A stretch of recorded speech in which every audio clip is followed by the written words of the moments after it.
Vegan, 'cause we know the horrendous crimes of slaughterhouses. Our programs offer many languages. Please visit suprememastertv.com/schedule. Does anyone feel like a pizza?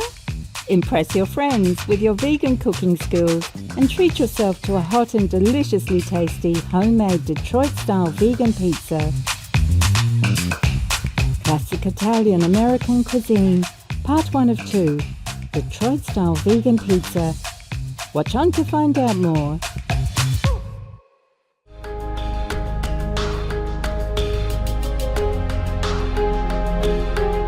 The locals in Guam greet each other in a friendly way by saying "Hafaday," which means hello in Chamorro, one of the official languages used on the beautiful island Guam.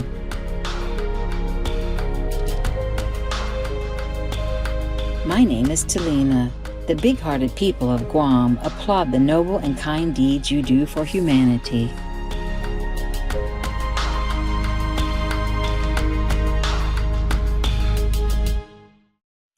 Welcome to our show, Classic Italian-American Cuisine, Part 1 of 2, Detroit-Style Vegan Pizza.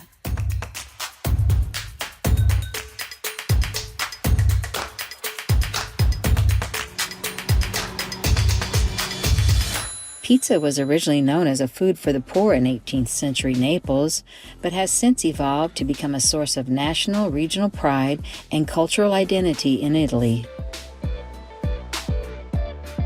In the 20th century, pizza followed Italian immigrants to America and found its second home there, where it became the nation's most popular dish.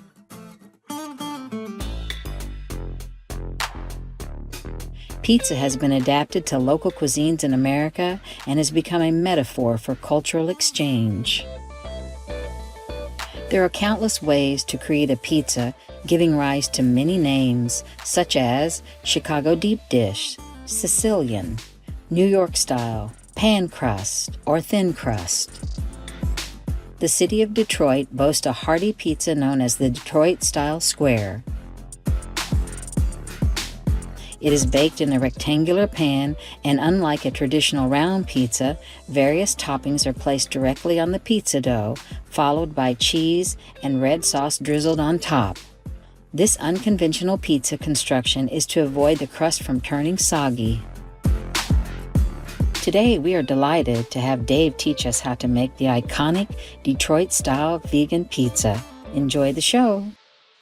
Hello everybody, my name is Dave and today I'm going to be showing you how to make a Detroit-style pizza.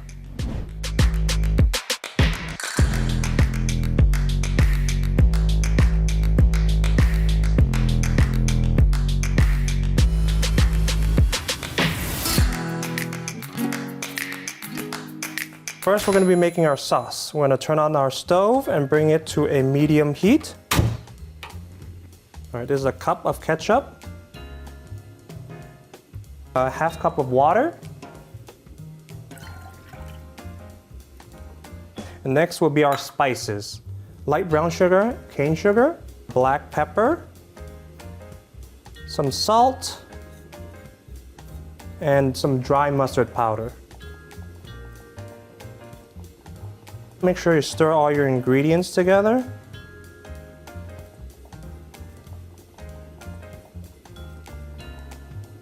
So once you bring it up to a boil, we're going to reduce the heat a little bit and let it simmer. Make sure you keep an eye on it so it doesn't burn. Because of the ketchup, it tends to be easy to burn.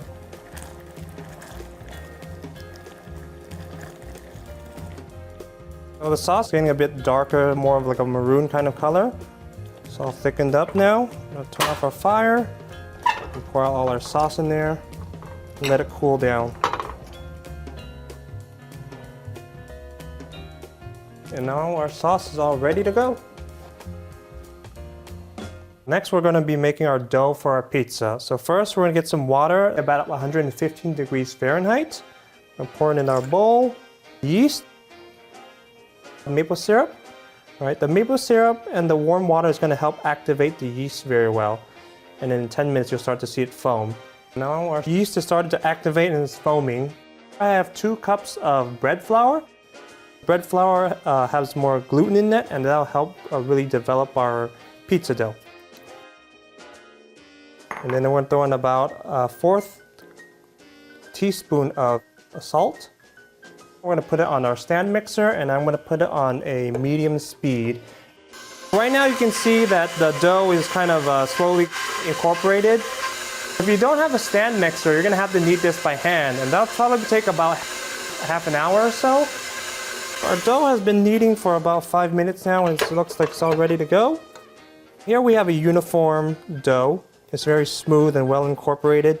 There's no lumps of flour. We're going to transfer into a bowl. We're going to put about a tablespoon of olive oil in here so that after it's done proofing, it doesn't stick to the bowl. And I'm just going to spread the olive oil all over.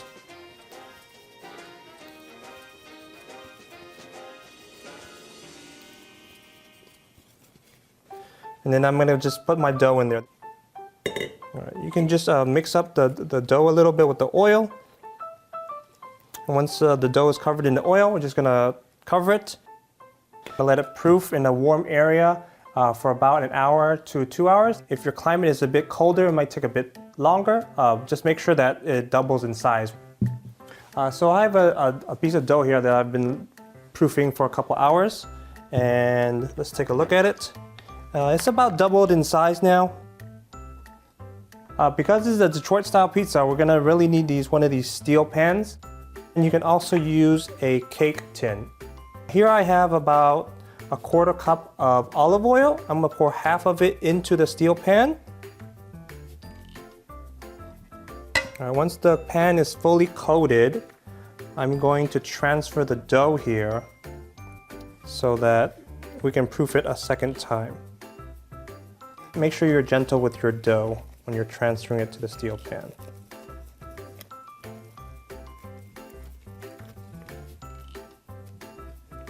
I'm just gonna be gentle with it, stretch it out just a little bit to the edges. You don't have to spread it out to the edges right away. The second proof will probably stretch it out to the edges of the steel pan. And then pour the rest of the olive oil on it.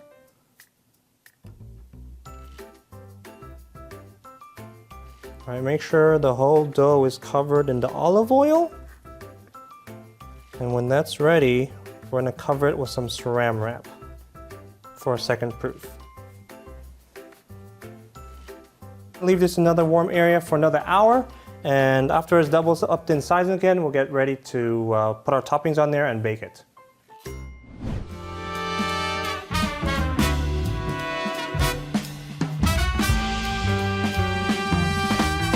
We're going to cook up our vegan chicken strips with our vegan barbecue sauce. Turn on our stove and start at a medium heat. Let our pan heat up. Going to toss in our vegan chicken strips. And we're going to use about half of our sauce, and then the rest is for the pizza.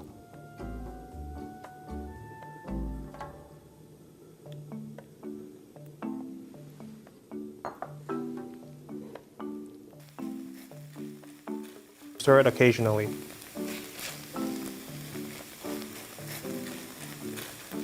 Our vegan chicken strips have been cooking for about 5 minutes or so now, and it's starting to crispen up.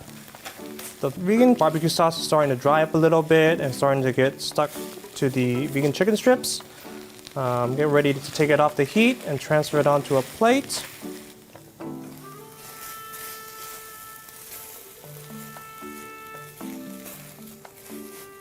And there we have our vegan barbecue chicken strips.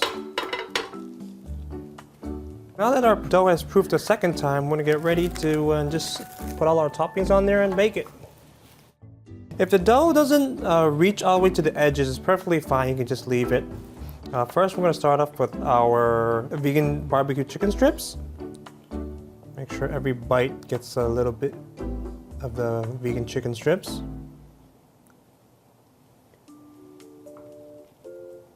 I'm going to do olives next. Vegan barbecue chicken is a bit on the sweeter side. because of all the sugar that we had when we cooked the sauce in there. So the olives will add a little bit of a saltiness to it, and it tastes really good with that. Then we're going to move on to artichokes.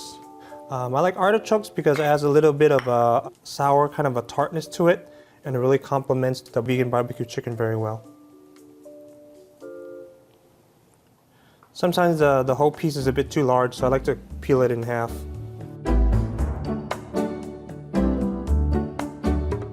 One of the last things we need is going to be our vegan mozzarella shreds.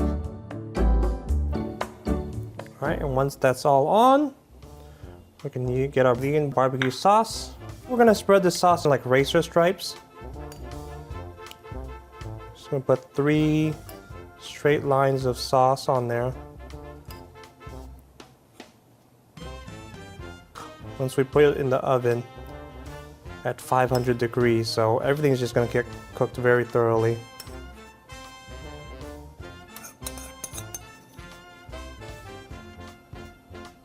Alright, and now it's ready to just be popped in the oven.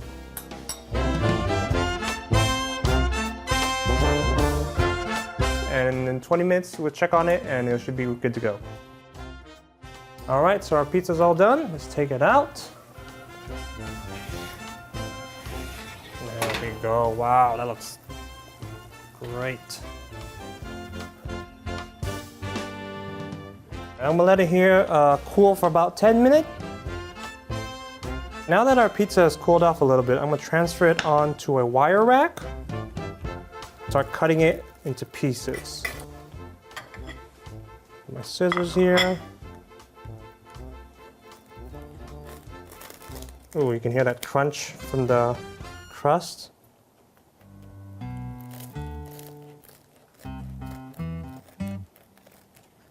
Looks like it's going to be 12 pieces. You can really smell the vegan barbecue sauce on this. It's quite fragrant. The vegan cheese is melted really well. The vegan barbecue strips seems very well incorporated onto the crust and the vegan cheese. Looks really good right now. Alright, I'm going to transfer it onto a plate. Some basil.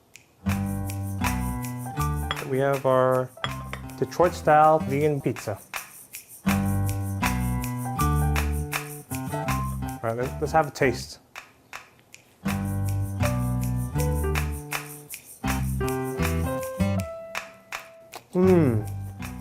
That's really good. The crust is just a little bit crispy, but in the inside is still nice and fluffy. Barbecue sauce really complements that. The artichokes and the olives, it's really good. And the basil adds a little bit of freshness to it. It's been a pleasure making this Detroit style vegan pizza for you. I hope you enjoy it at home, and we'll see you next time. Cheers. Ingredients. For all ingredients, please use organic versions if available. For the vegan barbecue sauce, the ingredients are 1 cup or 250 milliliters of ketchup, ½ cup or 125 milliliters of water, 2 tablespoons or 30 grams of cane sugar, 2 tablespoons or 30 grams of light brown sugar, ½ teaspoon or 2.5 grams of salt, 1 teaspoon or 5 grams of black pepper, 1 teaspoon or 5 grams of mustard powder. For the pizza dough, the ingredients are 2 cups or 550 grams of bread flour, 2 1/4 teaspoons or 12.5 grams of yeast, 2 teaspoons or 10 milliliters of maple syrup, 1 cup or 250 milliliters of warm water, 46 degrees Celsius or 115 degrees Fahrenheit, 1/4 teaspoon of salt, 1 tablespoon of olive oil and 1/4 cup for coating the dough. For the vegan toppings, the ingredients are 6 ounces or 170 grams of vegan chicken strips from Guardian or other vegan food company, 6 ounces or 170 grams of artichoke hearts, 2 ounces or 56 grams of olives, 8 ounces or 226 grams of vegan mozzarella cheese shreds from Daya or other vegan food company, 1 ounce or 28 grams of basil for garnishing. Kind viewers, We hope you have enjoyed our show and that Dave has inspired you to make this delicious Detroit-style vegan pizza for you to enjoy yourself or with friends and family. They'll surely love it. Don't forget to join us next week for part 2 of our show as Dave will share with us how to make another Italian-American favorite, vegan spinach lasagna. Up next is Be Your Children's Best Friend, part 3 of 6 on Between Master and Disciples. May God bless you always. Have a lovely day. Vegan, because we want to live long and healthy. For free international vegan recipes and for language availability, please visit suprememastertv.com/VEG and suprememastertv.com/schedule. Pour des recettes véganes internationales gratuites et voir les langues disponibles, veuillez visiter suprememastertv.com/VEG et suprememastertv.com/schedule. Para recetas veganas internacionales gratuitas y para disponibilidad de idiomas, visiten suprememastertv.com/VEG y suprememastertv.com/schedule. Pentru rețete vegane internaționale gratuite și limbile disponibile, vă puteți uita pe suprememastertv.com/VEG și suprememastertv.com/schedule.